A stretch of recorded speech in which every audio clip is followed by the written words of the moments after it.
Stoicism. It is time's most tested philosophy. Stoicism is that one philosophy that seems to branch through classes, time, and history itself. If we look in our modern times, it is one philosophy that is practical in almost every area of our lives. Whether it's physical or mental, the focus on controlling oneself and letting go of what we cannot control is a core principle that we could all hearken to. But what happens when this core principle is taken to the extreme? What happens when we become too inflexible, too rigid to the people and the situations around us? Answer lies in what many consider today as the greatest Stoic to ever live, the ideal practitioner of principle and the Iron Man of Rome, Cato the Younger. But here's the dilemma. When we look at the character and the events surrounding Cato the Younger, we see something very interesting. We see the death of a republic. We see a man who almost valued his judgment and principles over saving Rome from a dictatorship. We see when Stoicism is taken too far. But before we get into the fall of the Roman Republic, let's start from the very beginning. Born in 95 BC, Marcus Porcius Cato was born into a highly established political family. He was the great-grandson of Cato the Elder, who was a very famous magistrate of Rome. Both of his parents died when he was very young, leaving him, his sister, and his brother all orphaned and under the care of his uncle. If we look into Cato's boyhood, we see a man who is strong-willed and of a volcanic temper. Many of his teachers said that he didn't learn very fast, and he wasn't the fastest student, but once he learned something, he never forgot it. They said he had a mind like a steel trap. He was someone who wouldn't move for a single soul. Every task he was given, every lesson, it demanded an explanation of why it would be useful. In a famous example, a Roman general once came to the Cato's home and asked the boy if he would persuade his uncle to his cause. When the boy refused, he promptly grabbed the child and held him over a balcony, saying would he listen now? And Cato remained wordless. He remained unmoved and he was unafraid. The general, realizing that the boy had defeated him, set him down and promptly said, "What a blessing for Italy that he is but a child, for if he was a man, I believe we should not gain one voice among the people."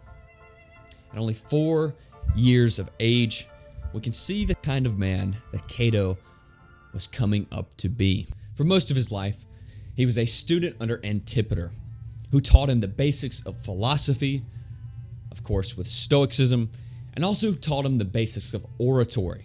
And as Plutarch tells us, this mix of devotion to philosophy, this fiery oratory, and his volcanic temper created someone of a character as politics in Rome had never seen before. In 67 BC, Cato's career started off as any Roman politician. He volunteered to serve in the military, and he was sent off to Macedon to face Spartacus and his rebellion. And it was only later in 67 BC that he was named as a military tribune. And as Plutarch tells us about this commission, in character and high purpose and wisdom, he far excelled all that had the name and title of commander. However, later in 65 BC, he entered politics and his rise was remarkable for the time. He started as a quaestor. He was a guardian of the treasury.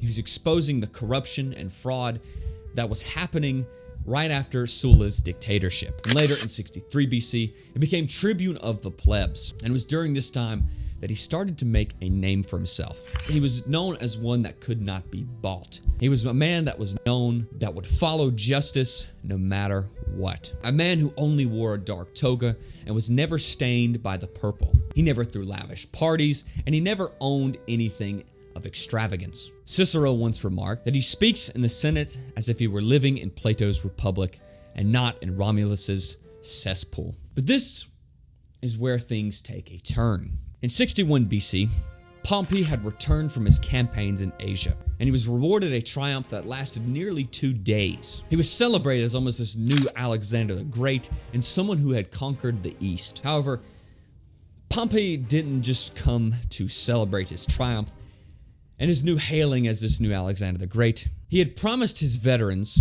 that they would receive land grants, and he took this to the Senate and offered even to pay for the land himself. Trying to fulfill these promises, Pompey wasn't the greatest politician. He was more of the military man. So, of course, he went searching for alliances, and he first went to Cato.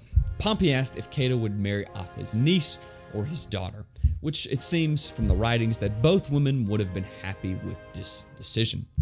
But Cato promptly answered and refused very rudely, which immediately put this drawing line between the two. What could have been the joining of two powerful families was now set the course of the decay of the Republic. Because now Pompey married Julia, the daughter of Cato's most bitter enemy, Gaius Julius Caesar. It is arguably that this precise moment in history, that Cato would have been seen as the savior of the Roman Republic. Plutarch tells us that none of these things perhaps would have happened had not Cato been so afraid of the slight transgressions of Pompey as to allow him to commit the greatest of all and add his power to that of another. We'll touch on more of that later. But for right now, it was war in the Senate, and many objected to these land grants, Cato saying it was probably just a grab for power. However, most of the Senate wanted to make a compromise with Pompey concerning his vast military influence and his power, but that word was never in Cato's vocabulary. He was not moving. Nothing was granted to Pompey, and Pompey promptly felt hopeless. However, there was a particular man, of course, that we mentioned before, who promptly told Pompey that if he would back him in the elections, that he would grant what he most so wanted. Of course, with the backing of Pompey, and of course, Crassus as well, Caesar won the consulship with ease.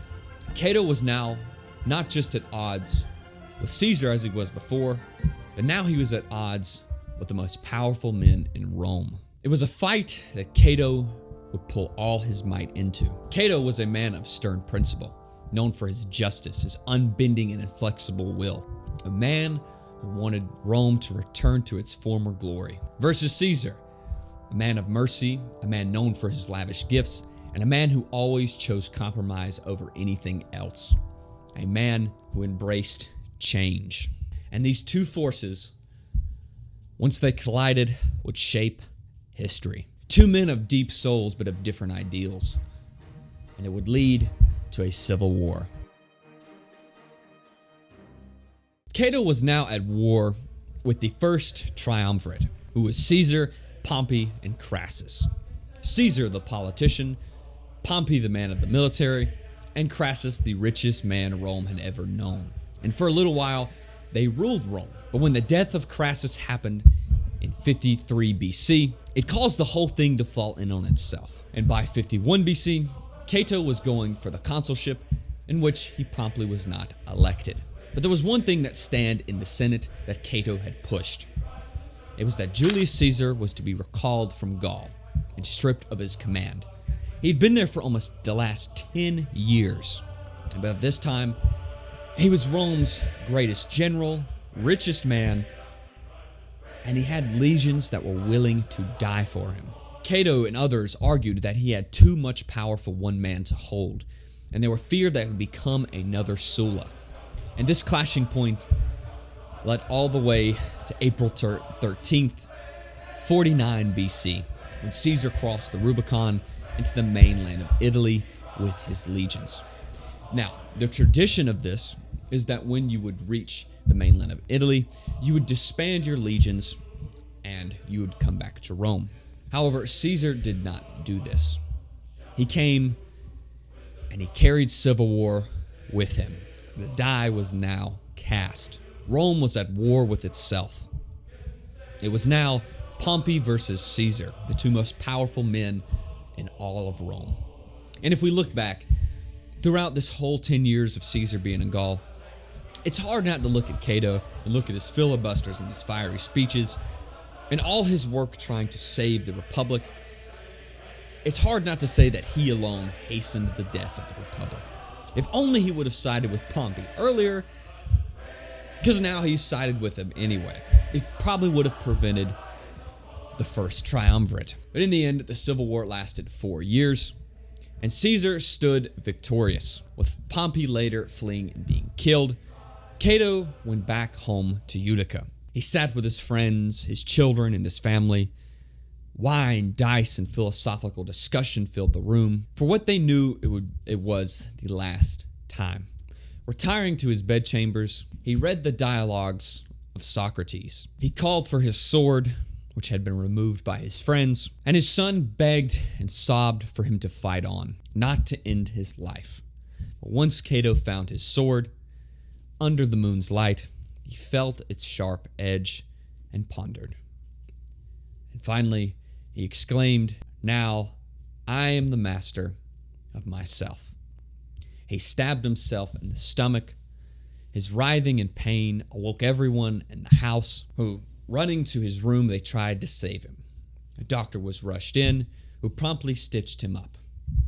And he was falling in and out of consciousness during this time.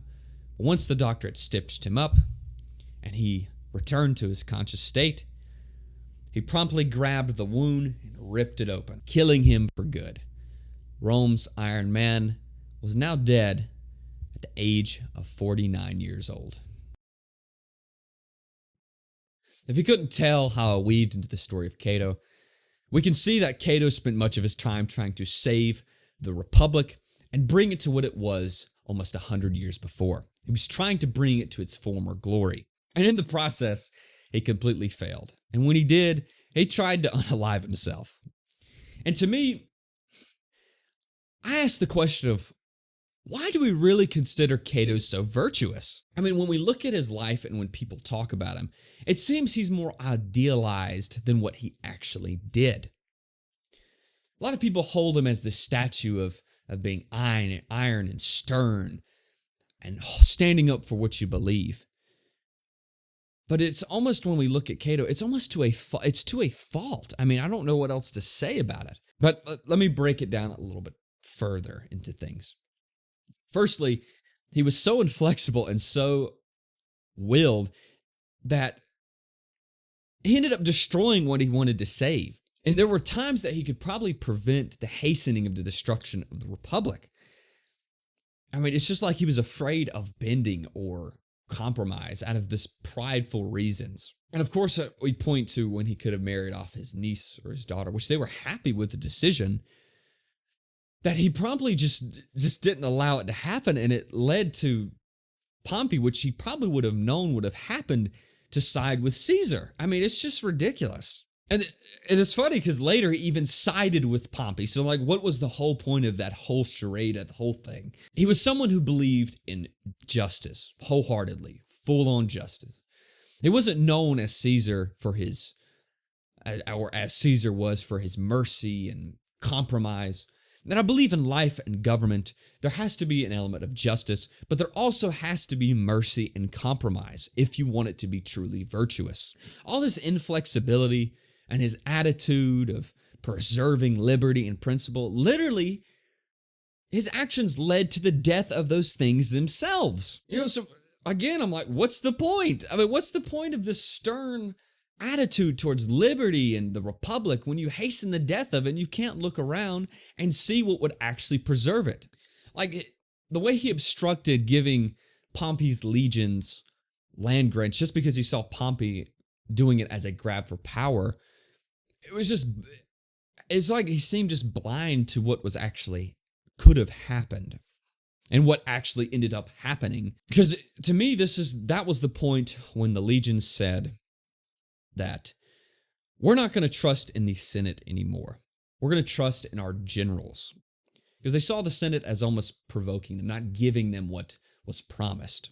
They were the ones, the Senate was the ones who were stopping them from receiving what they had been promised. Cato is the perfect example of what happens when you take your principles so far that you become narrow-minded.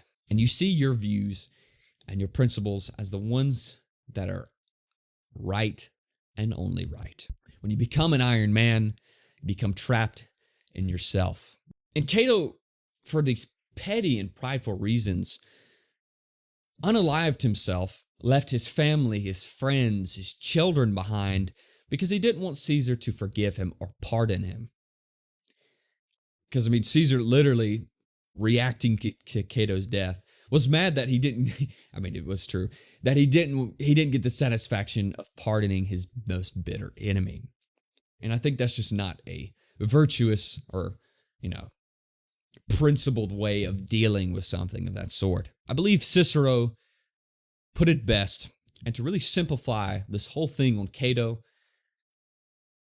it was all just naive idealism. Now, understand, I'm obviously not against Stoicism. I believe it's one of the most practical philosophies out there that you could follow.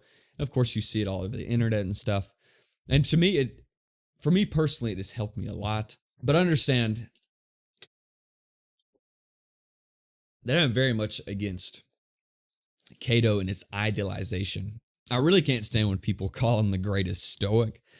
It's like, no. I mean, if we took Marcus Aurelius and compare him to Cato, you'd see vast differences. And you'd see which one really leads out to be better. There's a lot to learn from Cato. A lot of good, a lot of bad. Mostly bad. That's why I made this video. We may have lost Caesar's anti-Cato, but we can call this my anti-Cato. So, thank you for watching. And if you made it to the end, I would ask you to subscribe, as my mission with this whole channel, and hopefully with everything I do, is to bring great ideas from history, philosophy, economics, and make them more prevalent in the world today. I think as a society, if we all learn a little bit more history, a little bit more philosophy, and generally more things that help us live better and more practically, I believe the society as a whole will move forward. Education is always the way forward. So if you believe in that mission as well, I would ask you to subscribe. And thank you.